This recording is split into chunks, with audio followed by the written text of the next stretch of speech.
এই ভাজিটা একবার যে খাবে সে সারা জীবন মনে রাখবে। হ্যালো এভরিওয়ান, আসসালামু আলাইকুম।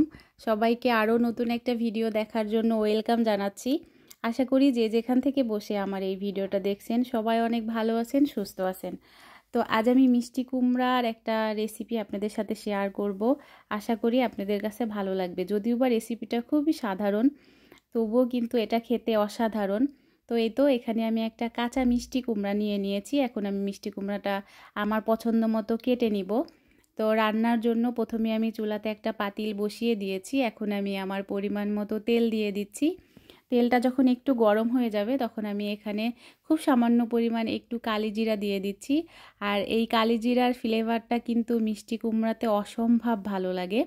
তো কালিজিরাটাকে দিয়ে আমি সাথে সাথে এখানে পেঁয়াজ কুচি, রসুন কুচি আর কাঁচামরিচ কুচি দিয়ে দিলাম, আর স্বাদমতো লবণ দিয়ে দিলাম। দিয়ে এখন আমি মরিচ, পেঁয়াজ আর রসুনটাকে 2-3 মিনিটের মতো ভেজে নিয়েছি। যখন আমার মরিচ পেঁয়াজের কালারটা একটু চেঞ্জ হয়ে গেছে, এখন আমি এখানে ধুয়ে রাখা চিংড়ি মাছটা দিয়ে দিচ্ছি। এখন আমি মাছটাকে এই মরিচ আর রসুন আর পেঁয়াজের সাথে 2-3 মিনিটের মতো ভেজে নেব। আসলে মিষ্টি কুমড়া সবজিটা খেতে অসম্ভব ভালো লাগে। এটা রান্না করতে খুব বেশি সময় লাগে না, কিন্তু এটা খেতে খুব মজার।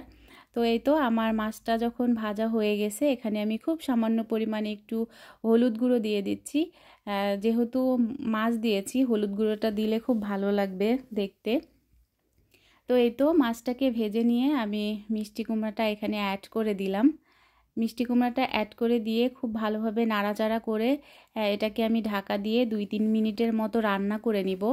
এই মিষ্টি কুমড়া ভাজিটা কিন্তু গরম ভাত বা রুটি, পরোটা যে কোনো কিছুর সাথে খেতে অসম্ভব ভালো লাগে। আর বাচ্চারা কিন্তু খুব পছন্দ করে, এটা যেহেতু একটু মিষ্টি টাইপের হয়। তো এই তো আমি এটাকে আরও 2-3 মিনিটের মতো ভেজে নিয়েছি। দেখুন এখন কিন্তু খুব একটু একটু পানি বের হচ্ছে। এখন আমি এটাকে ঢাকা দিয়ে আরও বেশ কিছুক্ষণ রান্না করে নিয়েছি। কেউ চাইলে কিন্তু মিষ্টি কুমড়াটা চিংড়ি মাছ না দিয়েও শুধু খালিও ভাজি করতে পারেন।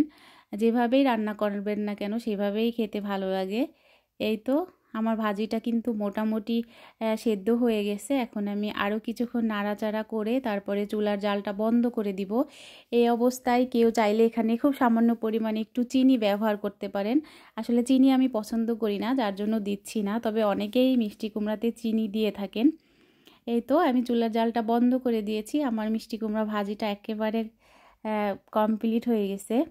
তো আমার এই আজকের রেসিপিটা আপনাদের কাছে কেমন লেগেছে কমেন্ট করে জানাবেন। সবাই ভালো থাকবেন, সুস্থ থাকবেন, নিরাপদে থাকবেন, আমাদের জন্য দোয়া করবেন।